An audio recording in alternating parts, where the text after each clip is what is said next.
may isang senador, Pangilinan. Noon, below 8, no criminal liability yan. Below 9 rather. I'm sorry, below 9. Above 9, under 12, tignan ng fiscal o ano, if there is really malice or a violent character. Noon, 12 hanggang 16, apply na yung law. Pero usually, yung bata talagang nire-release. Here comes Pangilinan. You know what the guy did? Yung problema natin ngayon.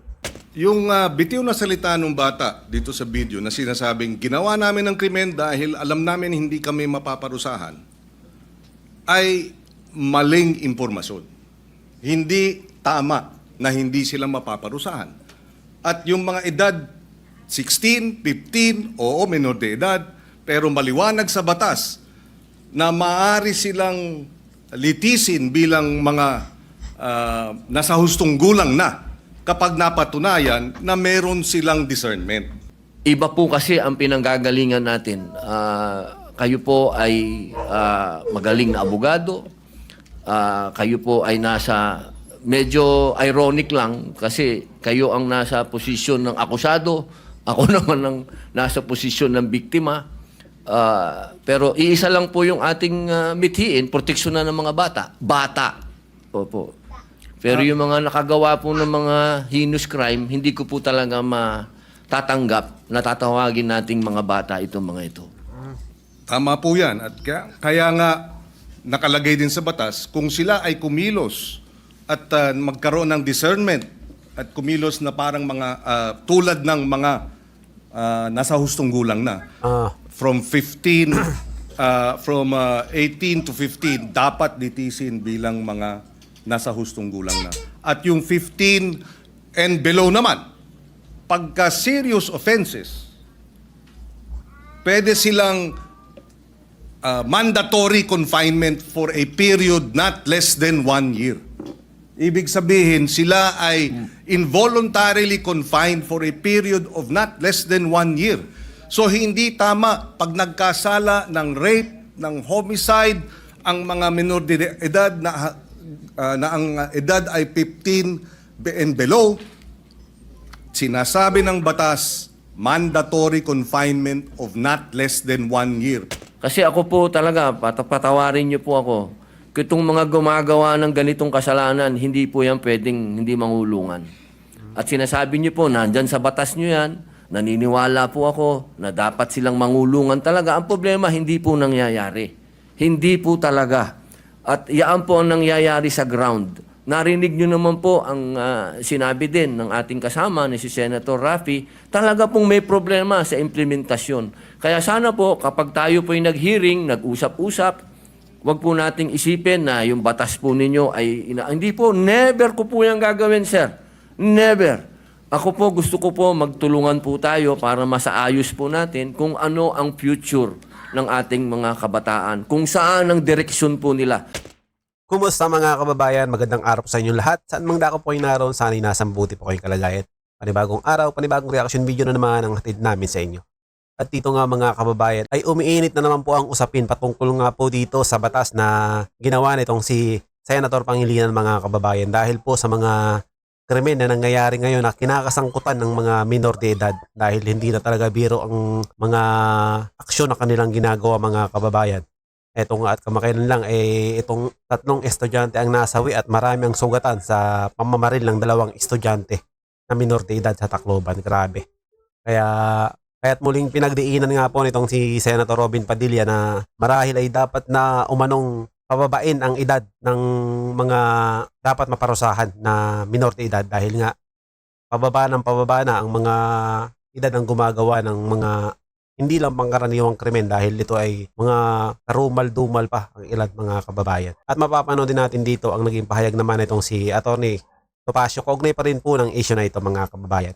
Pero bago yan, kung bago ka pa lang dito sa ating channel, ay mag-subscribe ka na at i-click mo na din ang notification bell para maging updated ka sa mga susunod pa nating video. Pag-like at pag-share mo na din ang video ito sa iba pa nating mga kababayan. Maraming salamat. Sa ating kasalukuyang batas po, ang mga 15 anyos pababa ay exempted sa kriminal na pananagutan. at sasailalim sa mga intervention program ng pamahalaan. Samantalang may edad na higit sa 15 taon gulang, ngunit hindi lalampas ng 18 taong gulang, ay hindi rin pananagutin.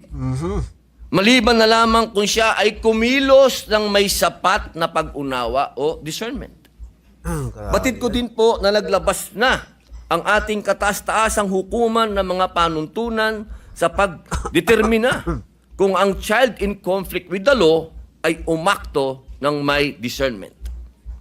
Ayon po sa Supreme Court, ang discernment ay tumutukoy sa kakayahan ng isang bata sa oras ng pagkakasala na maunawaan ang pagkakaiba ng tama at mali. Kasama rin dito ang kakayahan ng minor de edad na malaman ang kahinatnan ng pagkakasala.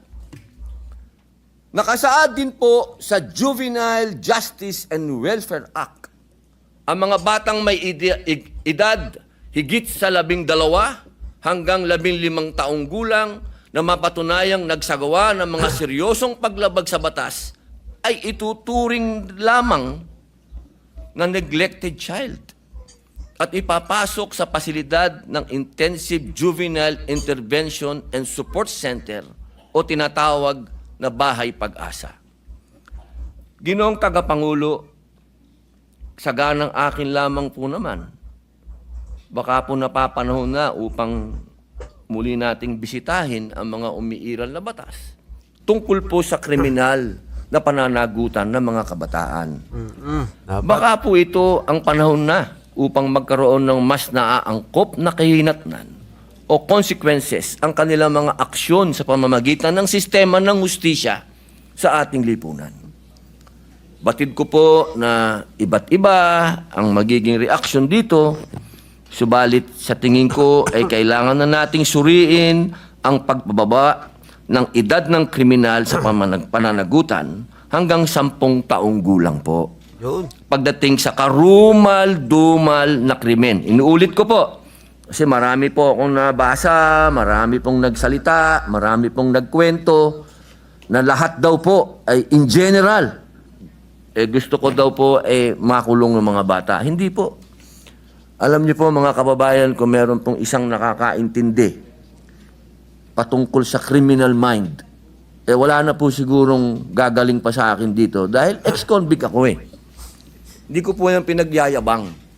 Pero ito pong sinasabi ko ay karanasan ko. Hindi ko po ito nabasa sa libro, hindi ko po ito natutuhan sa teacher, hindi ko po ito na kausap lang ang isang tao o 2 tao, 3 tao. Ako po ay nakulong mismo sa populasyon ng bilangguan. Marami din pong nakulong dyan, pero hindi naman nakulong sa bilangguan talaga, nakasama ka sa populasyon. Ikaw mismo ang nandun, nakikita mo yung mga tao, 24 hours, 7 days a week, kasama mo ang mga bilanggo.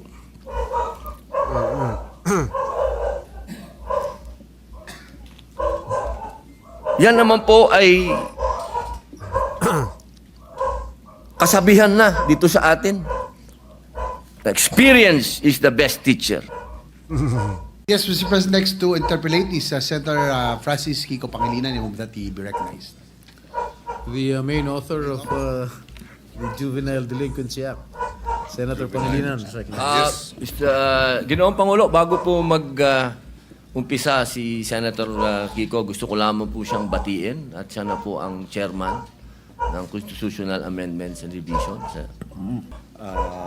Magandang araw sa kanila lahat. Kung maaari po bang magtanong ng ilang mga katanungan sa ating nagbigay ng kanyang privilege? Opo. Unang-una, nagpapasalamat tayo na ito'y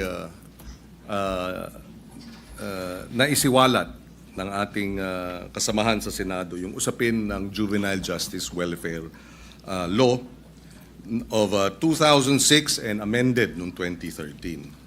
Una sa lahat, tayo ay nakikiisa sa kanya sa usapin ng pangangailangan ng hustisya, lalo na sa mga naging biktima ng mga krimen o kaya mga kilos ng mga kabataang nasasangkot o minor de edad na nasasangkot sa criminal activities.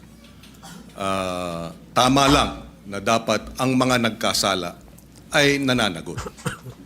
At marahil ay maraming kinakailangan ding liwanagin o linawin sa usapin nung ano nga ba ang tunay na mga probisyon o tunay na mga posibleng mga pag-implementa ng batas at ikumpara ito dun sa mga hindi tama o kaya disinformation.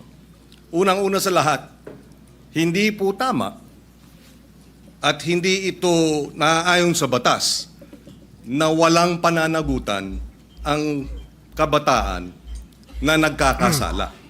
Number 1. Number 2, hindi rin tama na ang nagkasala sa batas na menor de edad ay dapat pakawalan. Number 3, hindi rin tama na kapag ikaw ay below 15 at up to 9 years old at ikaw ay nagkasala, ay dapat kang pakawalan. Maliwanag, noong 2006 na ipasa yung batas, nakita ang ilang mga naging problema sa implementasyon ng batas. Kaya noong 2013, ito ay inamendahan under the chairmanship then of now Senate President Chis Escudero. He was the chairperson of the Senate Committee on Justice. Ngayon, siguro isang tanong. Ang unang tanong, maaari bang masabi na oo, may kakulangan ng batas, ngunit mas marami ang kakulangan sa implementasyon kaysa sa batas mismo? Una po, linawin ko po sa ating kaibigan, Senator Kiko Pangilinan, wala po akong sinabi na kulang ang batas. Ang sabi ko po ay napakaganda ng batas na ito. Hindi lang po siya napapanahon ngayon.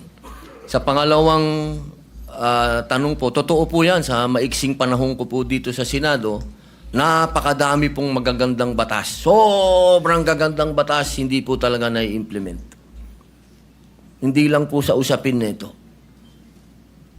Usapin lang ng agrikultura, number 1 na yun. Public information, number 2 na yun. Pero ito pong tanong nyo po, totoo po yan. Implementasyon ang kulang. Pero alam nyo naman po sa buhay ng... Ito lang po, opinion ko lang po ito, no? Dahil ako po ay hindi ko naman po itinatago na tayo po'y galing dyan sa ganyang klaseng buhay. Yung mga ganito po kasi, alam nyo, minsan iisipin natin ang mga kriminal bobo, kriminal tanga, kriminal walang isip. Gusto ko pong sabihin sa inyo, nagkakamali po tayo. Yan ho ang mga pinaka may brilliant mind, ano? Kung gusto nilang gumawa ng krimen at gusto nilang gamitin po talaga yung mga bata, talaga pong magagamit po nila. Kaya ulitin ko po, Senator Kiko, wala po akong nakitang hindi maganda sa batas po ninyo. Ako po'y naniniwala dito sa batas po ninyo. Kaya lang po, kailangan po natin mag-adjust po sa panahon po ngayon. Maraming salamat sa paliwanag at sa kasagutan. Kanina nabanggit nung in-interview na kabataan na kaya nila ginawa yung batas, yung kriminalidad.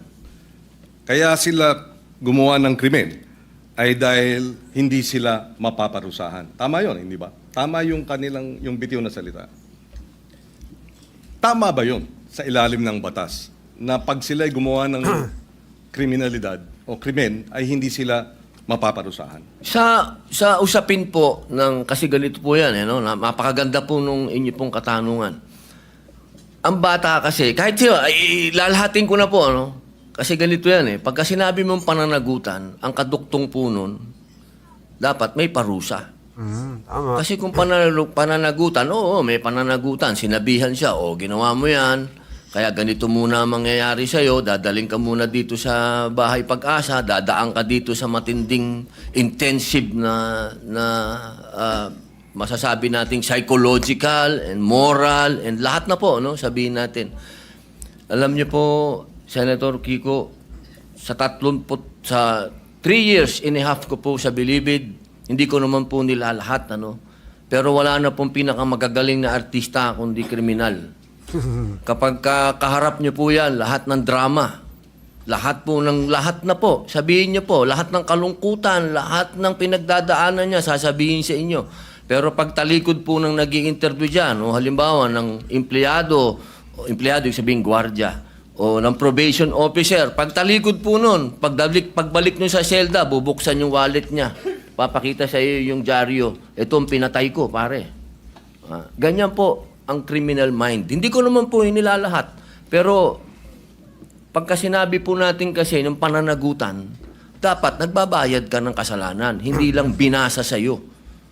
Hindi yung parang gumawa ka ng isang karumal-dumal na krimen. Ito po nakita ko po ito dahil ako po ay kagyat na pumunta sa Camarines Norte nung ni-rape nila yung batang ano po ito Senator Kiko magkakaibigan po ito. Yung babae ni-rape nila, binidyo nila, lahat pinatay, lahat po binidyo hanggang naagnas yung bata, binidyo. Pagdating po kasama po ako doon nung dinala po doon sa Bahay Pag-asa, ang sabi nung bata, hahantingin ko kayo. Sabi doon sa mga, papatayin ko kayo. Sabi doon sa mga pulis. Ilang taon yung batang yun? 13 po. At ilang taon yung grupo sila, hindi ba? Grupo po. 13, 15. Yung isa po, 16. Yung bata pong ni-rape nila, 13 din. Yes. Okay. Kaya ako tinatanong yun dahil yung bitiw na salita ng bata dito sa video na sinasabing ginawa namin ng krimen dahil alam namin hindi kami mapaparusahan ay maling impormasyon. Hindi tama na hindi sila mapaparusahan. At yung mga edad 16, 15, oo, menor de edad, pero maliwanag sa batas na maaari silang litisin bilang mga nasa hustong gulang na kapag napatunayan na meron silang discernment. At ang katunayan niyan, yung magwad killings, dahil sila ay menor de edad nung naganap, pero sila ay 16 at 17, sila ay nilitis bilang mga nasa hustong gulang at sila ay nakakulong ngayon. In other words, hindi tama yung sinasabi na dahil menor de edad, hindi pwedeng parusahan. Dahil yung dalawang involved sa magwad killings, pinarusahan. Nakakulong ngayon. Yun ang puntong isa. Ayaw nating mangyari ang mga ito. Dapat lang mabigyan ng hustisya ang mga biktima ng karumal-dumal na krimen na galing sa menor de edad. Subalit hindi tama pag sinabing kapag menor de edad dapat pakawalan, number 1, dahil pag pinakawalan yan, labag sa batas yan at dapat parusahan yung mga nagpapakawala ng mga menor de edad na nagkasala. Yan ang batas. Iba ang batas, iba naman ang implementasyon. Yung nagsasabi namang pinakikita yung birth certificate, may pananagutan din ang mga magulang sa ilalim ng batas. At yung mga nagsasabing ginagamit ng mga bata, may pananagutan din sa nasabing batas. In fact, ang parusa dun sa mga gumagamit ay yung maximum na maaaring maging parusa dun sa krimen na isinagawa ng mga bata at ginamit ng mga sindikato. Ito'y madaling sabihin, parusahan yung bata, ginagamit ng mga sindikato. Bakit hindi habulin yung mga sindikato? Kasi mas madaling parusahan yung bata. Mahirap parusahan yung mga sindikato. Dahil yun, makapangyarihan. Yung bata, vulnerable. Ginamit na ng mga sindikato, exploited na, biktima na, dahil ginagamit at kinakasangkapan, at mabibiktima ulit ng Estado dahil kailangan silang parusahan at ikulong. Kaya kinakailangan marahil ay balansehin natin. Sa usapin ng unang-una, yun nga ba talaga ang sinasabi ng batas? Allow me to read some of the provisions. Parents shall be liable for damages unless they prove to the satisfaction of the court that they were exercising reasonable supervision over the child. Ibig sabihin, may pananagutan ang mga bata, ang mga magulang. Meron ding maliwanag na usapin. Pananagutan ng mga gumagamit sa bata, Section 20C. Any person who in the commission of a crime makes use, takes advantage of, or profits from the use of children, including any person who abuses his authority over the child, shall be, or instigate the commission of the crime, shall be imposed the penalty prescribed by law for the crime committed in its maximum period. So kung ginamit sa droga, maximum sentensya sa usapin ng illegal na droga ang ipapataw dun sa mga magulang o sa mga adults, sa mga sindikato na gumagamit sa mga bata. Again, ihiwalay natin yung implementasyon ng batas. Kung mayroong mga kakulungan, dapat managot sila. Pero iba naman ang batas mismo. Opo, katulad po ng sinabi ko kanina, wala po akong nakitang hindi maganda po sa batas po na ginawa po ninyo. Sa umpisa pa lang po ng aking talumpati, ay yan na po kagad. Sinabi ko po ay napakaganda. Yun lamang po sa usapin, doon lamang po sa edad. At yun po talaga ang aming intensyon na bumaba po ito. Dahil sa nakita naman po natin, talagang yung mga nakakagawa po ng krimen ngayon ay nasa ganung edad na po. Huwag niyo pong isipin na ang aking amenda ay para guluhin o sirain ang honor ng batas po na yun. Hindi po. Ako po ay isang ayon dyan. Yung lamang pong provision na yun. Kailangan lang naman po talaga nating pag-aralan mabuti dahil sa ngayon po talaga aming ginagalang at mahal na Senador Kiko Pangilinan, iba po kasi ang pinanggagalingan natin. Kayo po ay magaling na abogado. Kayo po ay nasa, medyo ironic lang kasi kayo ang nasa posisyon ng akusado. Ako naman ang nasa posisyon ng biktima. Pero iisa lang po yung ating mithiin, proteksyonan ng mga bata. Bata. Opo. Pero yung mga nakagawa po ng mga heinous crime, hindi ko po talaga matatanggap na tatawagin nating mga bata itong mga ito. Tama po yan. At kaya nga nakalagay din sa batas, kung sila ay kumilos at magkaroon ng discernment at kumilos na parang mga tulad ng mga nasa hustong gulang na. From 18 to 15, dapat litisin bilang mga nasa hustong gulang na.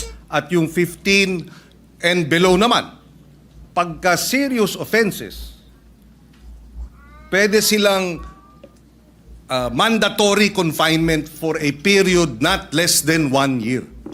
Ibig sabihin, sila ay involuntarily confined for a period of not less than 1 year. So hindi tama pag nagkasala ng rape, ng homicide, ang mga minor de edad na ang edad ay 15 and below, sinasabi ng batas, mandatory confinement of not less than 1 year. Pwedeng maging 2 years, pwedeng maging 3 years, depende sa magiging pasya ng hukom. Pero hindi tama na sabihin, pagka 15, 14, 13, 12, nag-rape, dapat pakawalan. Labag sa batas yun. Ngayon, nais ko rin ipaliwanag at ilagay sa records po natin. Narito si Senator Sherwin Gatchalian. Nung siya ay mayor, full implementation ng Juvenile Justice Welfare Law ang kanyang inimplementa. At naalala ko na 70%, if I remember right, nung mga nabigyan ng pangalawang pagkakataon dahil nagkasala na diversion program ay nanumbalik sa normal na buhay at nagkaroon na ng maayos na pamumuhay. In other words, nais din natin malaman pagdating sa committee hearing, dito sa batas na ito, ilan ang mga nakinabang at nagkaroon ng pangalawang pagkakataon at nagbago ng buhay. Dahil yun naman ang kabila nung sinasabing benepisyo at kahalagahan ng batas na ito. Dahil kung wala ang batas na ito, lahat ng mga nagkasala diretso sa kulungan kahit 9 years old at isasama sa mga hardened criminals. Pero dahil sa batas na ito, hindi na hinahalo sa hardened criminals, sila ay inilagay sa isang diversion program. And Senator Win Gatchalian, in fact, I remember during the debates in his first term, was supportive of adding budgetary support for the full implementation of this law. Kaya we welcome this opportunity to debate this dahil dalawa ang punto rito. Merong mga biktima na dapat talagang tugunan at bigyan ng suporta dahil sila ay biktima ng mga nagkasalang minor de edad. In fact, on record, may pananagutan ang DSWD sa mga pamilya ng biktima. Nakalagay yan sa batas na kinakailangan bigyan ng assistance, counseling ng DSWD ang pamilya, kamag-anakan ng mga naging biktima ng karumal-dumal na krimen at iba pang mga kriminalidad na kilos ng mga minor de edad.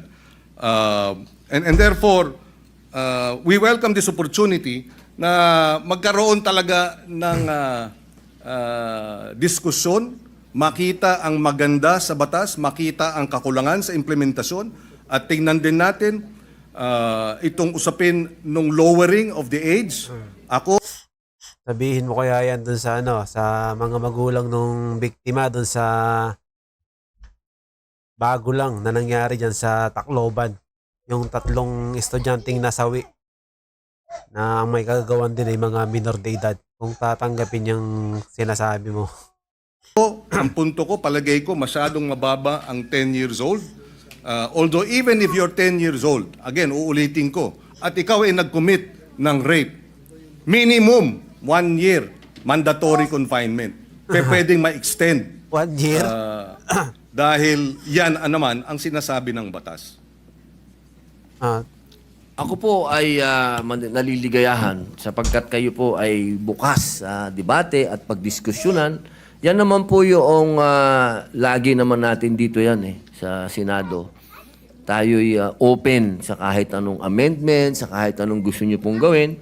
Ang kailangan lang po natin talaga, katulad po nung sinabi ng aking talumpati kanina, kailangan po itong marinig, kailangan itong pag-usapan, kailangan ang mga biktima ay marinig din sa komite. Kung ito po ay pag-uusapan na sa komite ni Senator Alan Peter Cayetano, mas maganda din po na marinig din sila. Alam nyo, mahal na kaibigan, Senador Kiko Pangilinan, yung pagkakataon na ang kabataan po natin sa ngayon, kapag sila ay nakita nila kasi na tayo easy-easy lang, at alam naman natin na kayo po mismo ang nagsabi, may problema sa implementasyon at napanood pa nila ngayon yan, nako, lalo na naman lalakas po ang mga loob ng mga sindikatong bata. Ako po'y kanina, habang nag-uusap po kami ng aking legis, sabi ko sa kanila kanina, alam niyo kung yung mga brilliant mind na mga criminal minds na yan, kung ito ay kanilang i-exploit, talagang mag-aalaga ka talaga ng mga batang wala na sa kanilang pag-iisip. Tama nga itong sinasabi ni Senator Robin. Kasi may kumakalat ngayon na conversation ng 2 suspect. Ito ay kumakalat ngayon sa social media na bago pa mangyari yung krimen ay meron na silang usapan. At nabanggit nga doon yung juvenile na batas nga nitong si Senator Kiko na parang pinag-uusapan nila na kesyo bata pa nga daw sila, meron silang umaga, hindi ganun katindi yung kanilang matatanggap na parusa dahil nga sa kanilang edad. Ito lang pong pagpapababa natin ng edad, ito po ay kailangan meron din tayong ganung warning na sana po buksan din po natin ang isip natin sa usapin ng kailangan na. Hindi po wala kang kailanman nasasabihin sa inyong ako'y kontra sa mga bata o hindi. Doon lang ako sa karumal-dumal, doon lang ako sa hinus.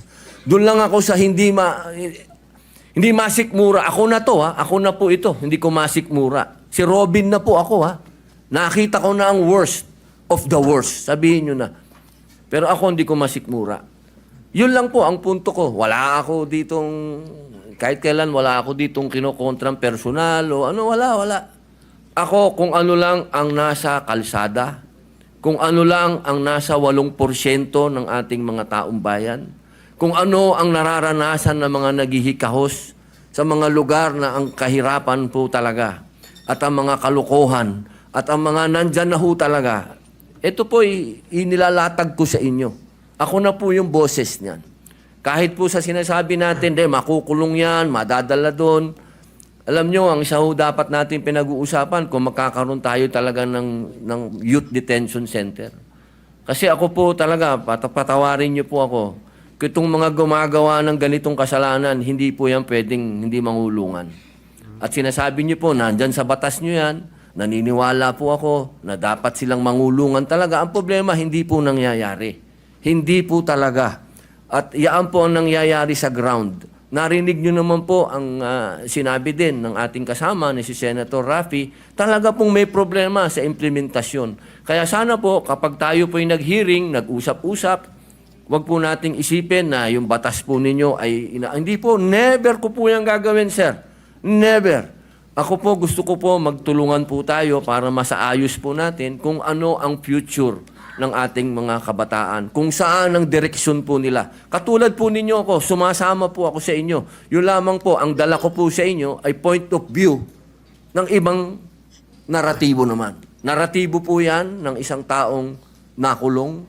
Nakita ko, mga mata ko, ako po mismo, nung binanggit na ni Senator Bato, kanina, yung patungkol sa mga akyat bahay. Hindi naman po ako naging akyat bahay, pero pag nabasa niyo po yung aking biography, nakita niyo po yan. Talagang nagamit po tayo. Talaga ng mga sindikato. Nung ako'y bata. Kaya alam ko po ang pasikot-sikot talaga ng mentalidad na to. Kaya sana po, sa usapin na yon, makinig din po kayo sa akin. Total, malinaw naman po na tayo po ay binigyan ng pahintulot ng konstitusyon. Ang sabi, hindi naman lahat pwede kayo abogado dyan. May iba't iba kayong pwedeng magsasaka, pwedeng artista, pwedeng ex-convict. Dahil naniniwala ang saligang batas na lahat po tayo ay may mako-contribute dito. Sa plenaryo na to. Dito sa institusyon na to. At ito po ang aking pinaniniwalaan. Ito po siguro ang magiging contribution ko sa inyo. Nasabihin po sa inyo kung ano talaga ang estado ng ating criminal mind. Kasi talaga po yan, Wala na po tayong magagawa. Tanggapin na natin na nandito yan at paano natin naharapin. Sabi nga po, oo, pwedeng maging deterrent, pwedeng hindi. Ang kailangan lang po talaga ay malinawan natin na may parusa. At sabi naman nyo, sa batas ninyo, malinaw ang parusa. Ang problema po, hindi yan ang nangyayari sa ground.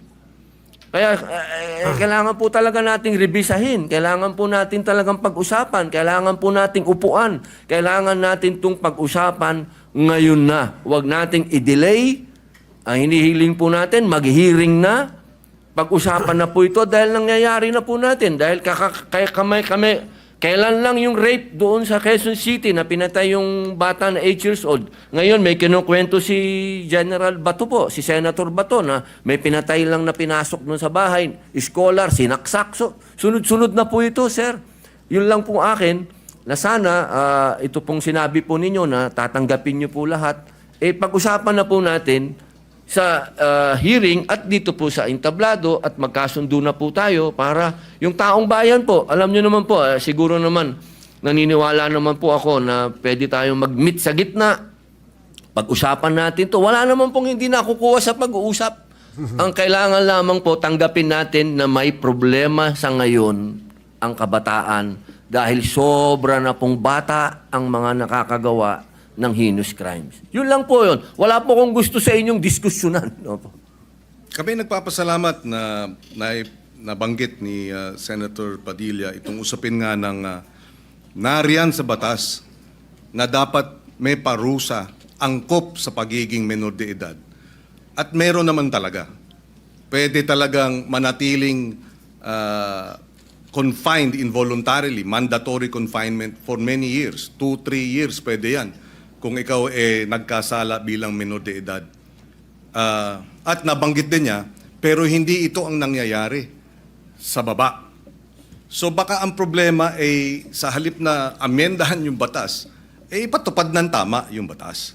Pero ganun pa man, pakikinggan natin ang magkabilang panig.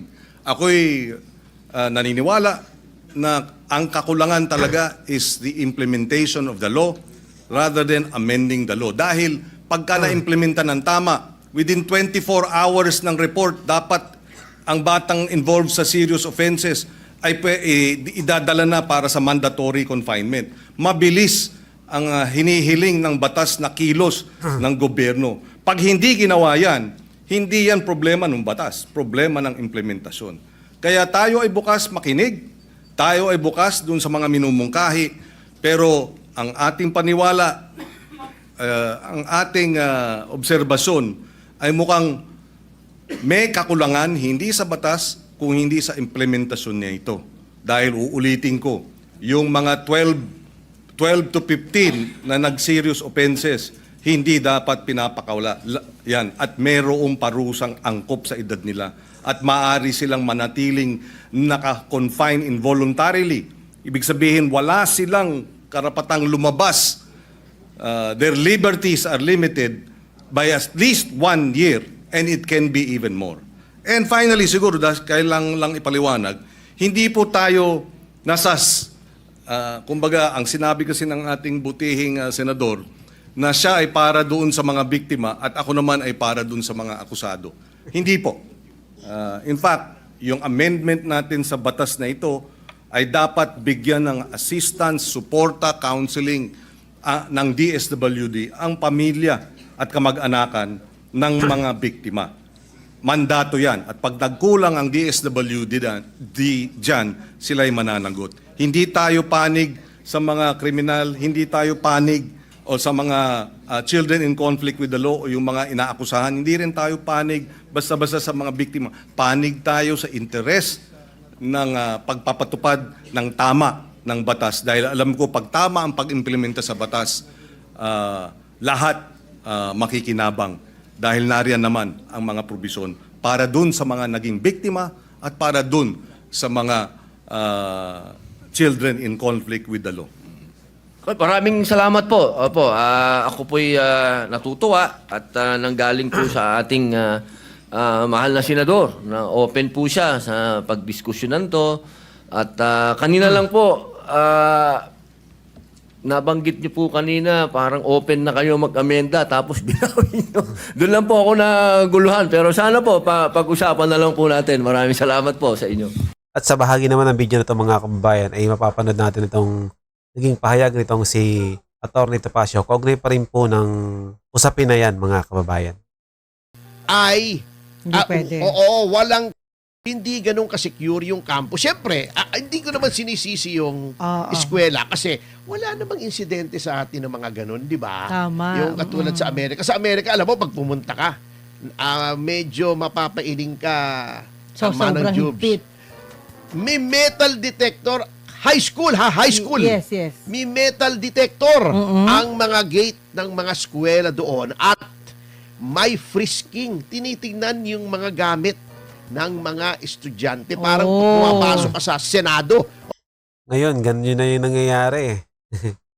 Pagka pumapasok yung mga bata, tinitingnan na yung mga gamit ng mga estudyante. Pero parang may mali dito mga kababayan dahil kanina lang nung hinatid ko yung aking mga estudyante, tinitingnan nila yung mga gamit. Pero ang tinitingnan lang nila yung gamit ng mga lalaki. Hindi nila tinitingnan yung gamit ng mga babae. Ewan ko kung tama ba yun.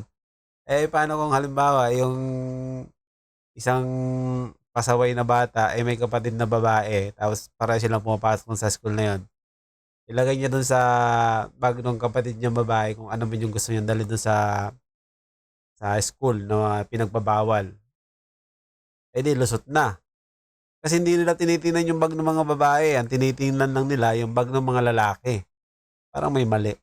Sa House of Representatives. Mas may okay metal yun. detector. Man, wala eh. Hindi naman tayo violenteng kultura natin, Tama, di ba? tama. Minsan may mga nagsusuntukan sa eskwela, di ba? Pinipigil pa. May violence tayo, pero usually, ang mga violence natin eleksyon, di ba? Yes. Pagka-eleksyon, kaya nga may gun ban kapag eleksyon, di ba? Yeah. Merong mga paghihigpit kahit sa mga miyembro ng militar at kapulisan, di ba? Hindi ka pwede magdala ng barel kahit ikaw ay police, active duty, unless you are in full uniform. Yes. Unless, syempre, undercover ka, di ba? Opo, yes, Oo. yes. Oo. Tatakpan yung dulo ng baril nila para hindi Hindi, pag ano yun, di ba? yun. Pagka bagong taon yun, di ba? Bagong- Tinatakpan. di ba? Minsan Tinatakpan. din, ginagawa rin ngayon. Ganun ba? Opo. Sa amin Mahirap kasi naman ganun yun. eh. Mahirap naman yun nakatakip yung dulo. Kasi yung unang putok noon, syempre hindi magiging Hindi accurate mabilis. yun. Oo. Oo.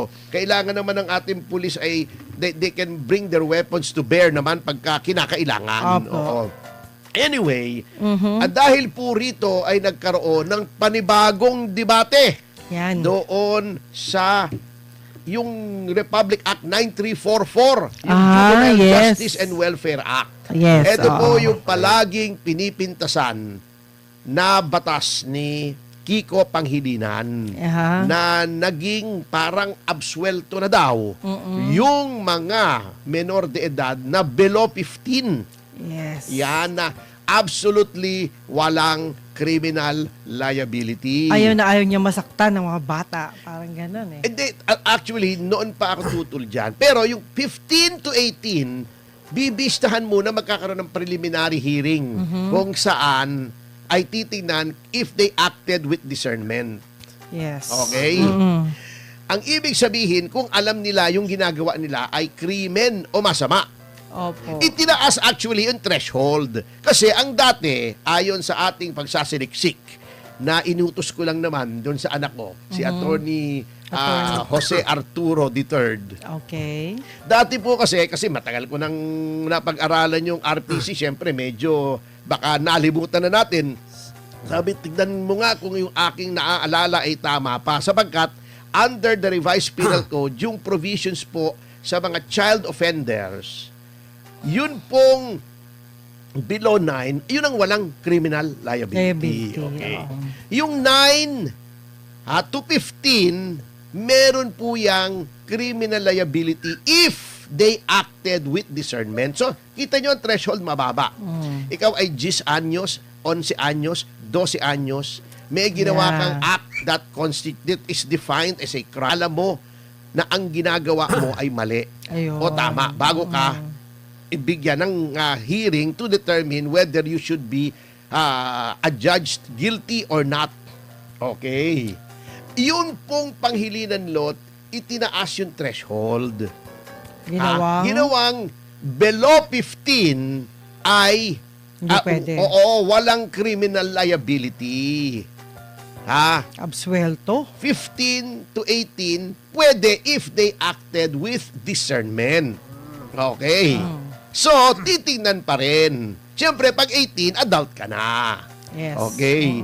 Para po sa akin, masyadong arbitrary yung 15. Kasi, in this day and age, sa dami ng impormasyon, ito na lang, wag na nating tingnan yung statistics, ano? Minsan hindi nagsasabi yung social analysis, ano? Minsan masyadong scientific eh. 14 years old ka, hindi mo ba alam na ang pagpatay ay masama? Alam na natin 13! yan. Hindi mo ba alam na Oo, pag pumatay ka ng tao ay masama? Pag namaril ka, Alam masama na yung yan. krimen, yung pambihira naman. Alam na yan, O, di ba, sir. Oo. elementary pa lang, tinuturo na sa Tinuturo atin na yan, yung yes. 10 mandamiento. Di ba? Opo, The 10 alam na commandments. Thou shalt not kill. O, di Sa bahay pa lang, tinuturo na yan. Yung bago pa lang mga nagsasalita. Dapat alam na yun, natututunan na yun. ba? Yeah. O, thou shalt not steal. O, di ba? Dapat yan tinuturo niyan habang maagi talaga. Yung basic, siguro yung Basic siguro yung pwede. estafa. Opo, Medyo yan. komplikado yon, yung false pretenses. Complex legal complex legal doctrine yun eh, di ba? Yes, yes. Oh, pero yung pagpatay, pag nakaw, built-in yun eh, di ba? Di ba? Sa bahay Oh. pa lang tinuturo na Ay, yun eh. Ang aga naman, happy 1.1 Hi. K live viewers sa Thank YouTube. you, Maraming guys. salamat po. 'Di ba 10 years old ka lang, alam mo na eh. 9 years old, alam mo na eh. Alam na. Kahit nga, grade 1, grade 2, di ba? Opo, alam na Oh, yan. wag mong gagalawin yan. Hindi sa'yo yan, di ba? Opo, Oh. opo. Alam na yan. Wag kang mananakit, hindi maganda yan, di ba? Pero Oh. tingin ko, attorney, mas maganda yung early age eh. Hindi kaya nga. Ituturo na talaga. Dapat, bumalik na tayo dun sa dati kasi ang ginagawa ng mga sindikato ngayon, Yun. taking advantage of that, yung 10, 11, 12, 13, inuutusan na, alam nyo ba sa amin, yung akyat bahay, Yes. nagugulat yung iba, sabi nila, paano kumasya yan at naakyat bahay kayo, may pumasok at binuksan yung gate nyo from inside. Eh, ang access ng bahay nyo lang, Liit. ang meron lang bintana, yung banyo, and liit. Oh, kasya yung bata Eh, dun. kano bata ang inuutusan? Kasi Yun. nga, yung ginawa ni Senator Pangilinan, yung mga bleeding hearts kasi, Yun. na hindi pwede po nating sabihin na porkit 13, 14, hindi na dapat bigyan ng kriminal na pananagutan. Hindi ko sinasabing civil Opo, kasi opo. under the law naman po, even yung mga walang criminal liability, eh may civil liability. Yes, Oo. opo. Pwedeng panagutan yan. Pwede ring i-rehab yan. Okay? Pero masyado pong mataas ang ibinigay na threshold. In my humble opinion lamang naman, yung batas ni Panghilinan. Ayan. Hindi ka pwedeng ibaba. Okay. Sasabihin natin, modern na tayo ngayon. More enlightened times. Dati, 9 to 15. Opo. 9 to 12 pag may, discernment, di ba? Pag below 15. Yes, Okay? yes. Oo. Baka pwede namang hindi 9. Baka pwede namang ang gawin mo, 13 ang cut-off. So, below 13, walang criminal liability. 13. And above. Teenager na yan, ang dami ng impormasyon na nakuha niyan. Opo. Nakakapag-internet na yan, nakakapag-YouTube na yan, alam niya. At tinuruan na yan Opo, ng opo. religion Good, sa good manners and right, Right conduct, conduct, di ba? GMRC. Alam na niya, at least yung mga krimen na pagnanakaw, Opo. pananakit ng kapwa, pagpatay, di ba? Yes. At least alam na niya na yung basic na yon mali. Siguro wag na yung estafa Pero, Atty. o kahit- libel, siguro, di ba? O, kasi medyo may technical definition pa yon, but yung basic, di ba? Pero kung ako lang tatanungin, kahit 10 pa lang, pwede na managot eh. Kaya nga, dapat, Hanggat maaari kaya kanyang opinion tayo at dapat Opo. namang galangin yon kasi dati nga sa batas 9 eh, di ba? Opo. Pero yun lang ang Mas okay sinasabi yun. ng mga tao. Sinabi ni Robin Padilla, ni Senator Robin Padilla, dapat pag-usapan ulit yan. Yes, yes. Eh, si Kiko nagagalit. Eh, masyado siyang pinagtatanggol niya yung kanyang batas. Ayaw niyang umamin na baka. Hindi ko na sinasabing mali. Para sa akin, mali. Pero Okay. isa lang ako sa milyon. Ha? Hindi ko sinasabing mali, pero baka mali. Ba't ayaw mo man lang pag-usapan? Oh, baka marami siyang matagal-tagal alalang na rin mali. eh. kung hindi ako nagkakamali, early 2000 pa yun, year 2006 yata. Aha, Kung yun yes. na yung batas na yun ay isinagawa. That was 20 years ago. Baka nag-iba na ang sitwasyon ng Opo. mga kabataan. Ba't ayaw niya? Yun ang mabigat Naging dito. worse nga ngayon eh. Oh, yes, definitely. At yun na nga mga kababayan, hanggang dito na lang po ang ating video. Kung ano man po ang inyong opinion sa video ito, ay comment nyo lang po sa baba at ating pag-uusapan. Naway maging kabahagi po tayong lahat tungo sa pagsulong at pagunlad ng ating pinakmamahal na bansang Pilipinas. Ingat po kayo palagi at maraming salamat.